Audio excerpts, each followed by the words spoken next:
નમસ્કાર મિત્રો, હું એડવોકેટ સંજય કુમાર સવાણી અને આજે વાતચીત કરવાની છે કે કોઈ પણ વ્યક્તિની ધરપકડ કરવામાં આવી હોય તો ધરપકડ દરમિયાન તે મળતા અધિકારોની વાતચીત કરવાની હોય છે.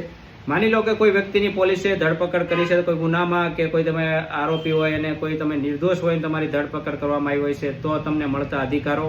ખાસ કે જ્યારે પોલીસ તમારી ધરપકડ કરે છે ત્યારે 24 કલાકની અંદર જ્યારથી તમને ધરપકડ કરી હોય ત્યારથી લઈને 24 કલાકની અંદર તમને મેજિસ્ટ્રેટ સમક્ષ લઈ જવા પડે છે. BNS 57 મુજબ તમને મેજિસ્ટ્રેટ સમક્ષ હાજર કરવા પડે. ભલે રજાનો દિવસ હોય કે રવિવારનો દિવસ હોય, કોર્ટ 365 અને 24 કલાક ખુલ્લી હોય જ છે.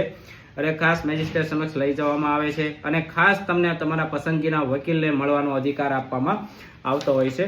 અને ખાસ તો મારે એ કહેવાનું છે કે જો કોઈ તમને પસંદગીના વકીલ મળવા માટે ખાસ તમને BNS 37 મુજબ તમને હક અને અધિકાર આપવામાં આવ્યા છે.